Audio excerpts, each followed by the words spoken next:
4 years ago, I picked up a PlayStation 4 and Destiny. Specifically, yeah, that's why I bought a PlayStation 4, was I wanted to play Destiny. And while that game had some serious flaws that everybody is well aware of now, I enjoyed it. I had fun playing the game. I like loot games. That's just kind of my thing. I dealt with the imperfections of the game, kept on going, because despite everything, it was fun playing with friends. I hung it up shortly after House of Wolves came out, probably like end of June, somewhere in July, and played some other stuff.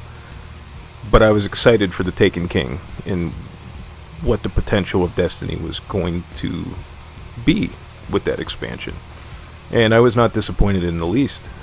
I liked everything that they added to the game with the Taken King, the changes that they made. It made the game, it put it on the path to where it needed to be. And they just kept iterating and improving from there, to the point where when Rise of Iron came out, it was not only a fun experience to play with friends, it was fairly rewarding. You had grinding, of course, and it was kind of starting to wear a little bit for some stuff. Grinding to get the Gallarhorn, grinding to get the Thorn again. Rise of Iron and Age of Triumph, that stuff was supposed to be a throwback, so it was kind of expected.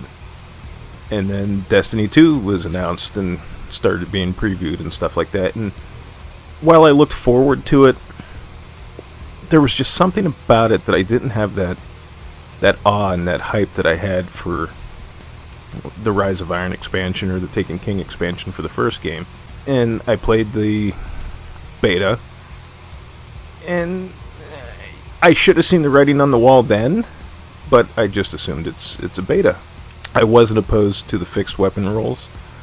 Many a nights I had grinded strikes with my friends until 4 or 5 o'clock in the morning, and when you trash gun after gun after gun after gun because it's got some shitty perk on it, it does get frustrating.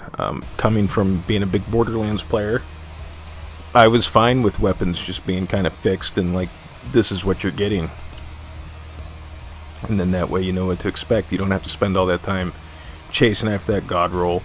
You can just get the gun that you want and sort of enjoy it. Destiny 2's handling of fixed rolls is, they all kind of felt the same. Like an annual skate didn't feel any different than the minuet. I can't even remember Destiny 2 gun names now, but the one pulse rifle from Suros didn't feel any different than another pulse rifle from Suros, and the Amalon weapons didn't really feel any different, whereas like in Destiny 1, a Casitas felt different than a Twinella. I don't know, I'm terrible with pronunciations for some of these names. A Grasp of Malak felt different than the Clever Dragon, you know, even though they were the same archetype of pulse rifle. I thought the story was much improved. The storytelling was much improved. I wouldn't say the story was overall better, but at least they told a story. Gaul was an enemy, or an antagonist that, much like what worked with Oryx, you had something that you were going against. Whereas like one of the big issues with vanilla Destiny is you didn't have this like big bad. You know, eventually you had Atheon in the Vault of Glass, but I mean that wasn't, there was no build up to Atheon. You were basically fighting like nameless enemies. I mean, you had the different races, the Vex and the Fallen and stuff, but there wasn't a central figure to kind of aim towards. But the story itself was just kind of, it was ho-hum. And then the Curse of Osiris came out, and frankly, I can't even tell you anything about that expansion other than the Vex wanted to do things on Venus, or not Venus, on Mercury, and you had to stop Panoptes, and that's about it. But that's where things kind of further started falling off the rails. You had this DLC, which, I mean, I played the Dark Below, I played the House of Wolves. I didn't expect a huge Taken King size DLC as part of the season pass, but when 2 of your story missions are strikes, that's a problem. And they weren't even really interesting or fun strikes. They were kind of like, I'm just going to fucking back out every time this strike comes up because it's long and annoying. The forged weapons were interesting. They were fun to collect. Gave you something to work towards. But other than that, there wasn't a lot of substance to the Curse of Osiris DLC. The Warmind DLC, kind of the same thing. The story was kind of over and done before you really knew what was happening. Like, oh, hey, Hive Worm God. Oh, we killed Hive Worm God. That was probably something that shouldn't have been in a small DLC like that, because it takes away the threat and the menace of something that's supposed to be, for the most part, beyond our comprehension. You know, these kind of Lovecraftian horrors that gave the Hive their powers through this bargain that Oryx and his sisters made millennia ago. And the really weird handling of the Rasputin AI, and just it was a mess. And then this is kind of where more of a problem that I had started rearing its head again. They brought the Suros regime back, which I never did get to drop from an exotic. Actually, I didn't get a single exotic engram to drop the entire time I played Warmind. But they brought the Suros regime back.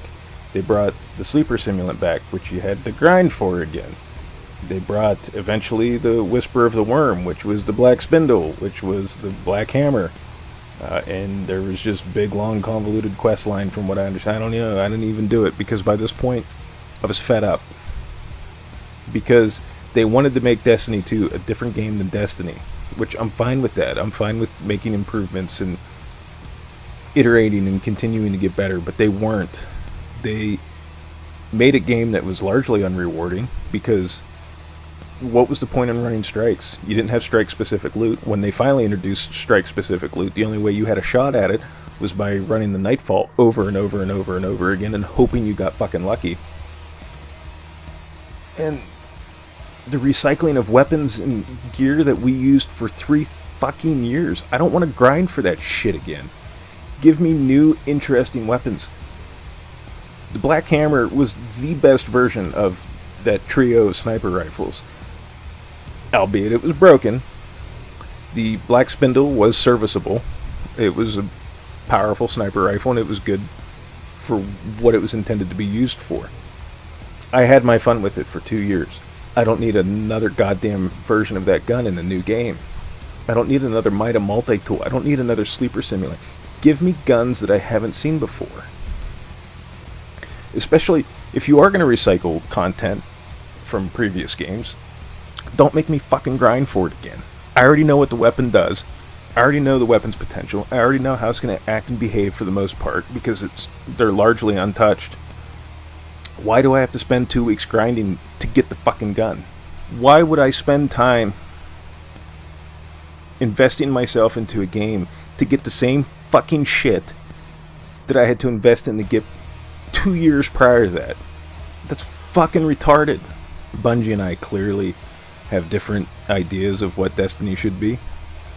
Personally, I feel like Bungie puts too much stake in what streamers say and what their opinions are, because these are people that, let's be real, a professional streamer, you know, your Gathalions, your Bromans, your Dados, the guys in the Destiny Community Podcast, the guys at Planet Destiny, have a lot more time to play the game than we do. So, of course, you know, there's people that at home that by the time they're finishing the DLC or an expansion a month or two after it released, these guys are already complaining about content droughts. And they're making the pace of the game, or the content drip through to the point where most average gamers can't catch up. By the time Warmind dropped, it took the entire, from the release day of Curse of Osiris to 2 days before Warmind dropped, it took that whole time to get my Warlock up to max power level, because I could not get a fucking Warlock bond to drop that was max power level. through that whole time. That was, what, 3 months? And the power level creep that was introduced in Warmind was just stupid. They gave us this sandbox to be able to do whatever we wanted to try to reach endgame activities with the last 2 years of Destiny. That neutering that in Destiny 2, while some people might like that, it's a huge step backwards. You know, with the April update after the Taken King came out, you had the Prison of Elders, you had, I might be wrong, but I believe you could still get max level gear from the raid with the April update. Strikes, if you did heroic strikes, you could get max level gear. Whatever the strike specific drop was, I believe it was. And a few other things. But like this whole system with Destiny 2, you know, you didn't have bounties, you didn't have... Crucible just was not rewarding. There was some Crucible gear that I wanted that I would rather see it drop from the match or a rank up package than have to sit there and be like, okay, here's a bunch of tokens. Oh, I got the cloak and an unrelated weapon once again. I hate that system. And I understand that Bungie's trying to improve the game and they're trying to fix things, but here's my issue.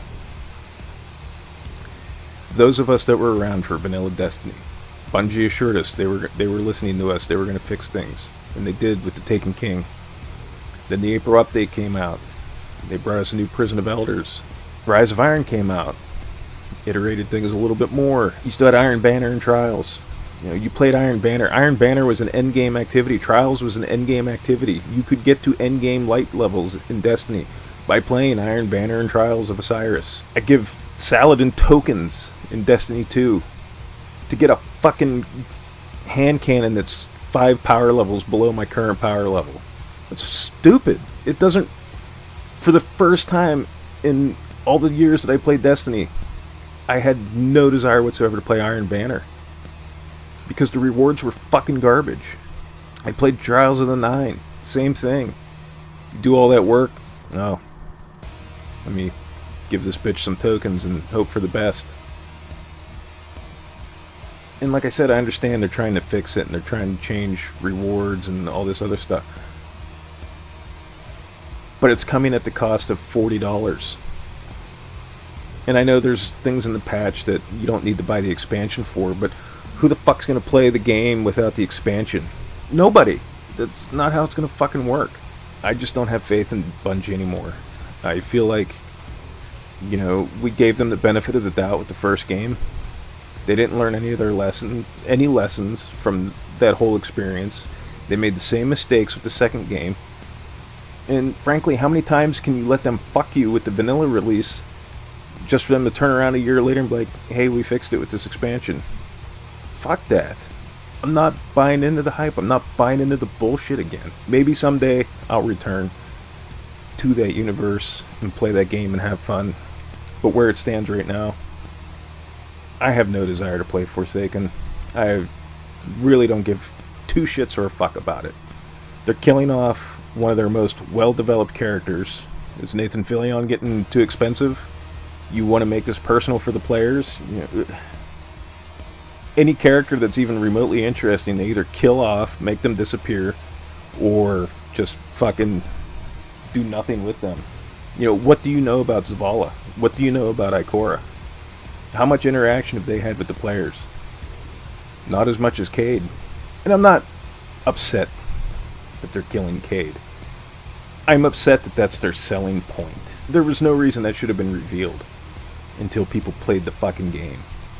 They, as far as I'm concerned, that whole thing with killing Cade, they blew their fucking wad by having that in the promotional material. I got on the Destiny database just because I was kind of curious to see how much shit they were going to bring back from the first game. And I see the Chaperone, the Lord of Wolves. I feel like there's one more in there that I'm forgetting, but whatever. So now we got more weapons to grind for that we've already fucking had. And I think what really solidified that maybe Destiny wasn't for me anymore is, you know, especially after the Warmind DLC, I could spend 4 or 5 hours playing with my friends and not get fucking shit. I could go play Diablo 3 for 20 minutes and have so many fucking legendaries in my inventory I can't even pick up anymore. I can go play Borderlands 2 for 2 or 3 hours. Basically get every decent weapon that I'm looking for. So then I can go back through and try to get a better version of that weapon with the stock that I want, or the scope that I want, the barrel attachment that I want. For a long time I was really invested in the lore of Destiny, read the Grimoire cards, played the game looking for stupid little secrets and, you know, theorizing shit and stuff like that, and now I just don't give a fuck. And that's a shame, because they built a hell of a foundation with that first game. Even though the lore wasn't all there in the game, you had to go outside of the game to look for it. There was a lot to that world. And now I'm just disinterested in it.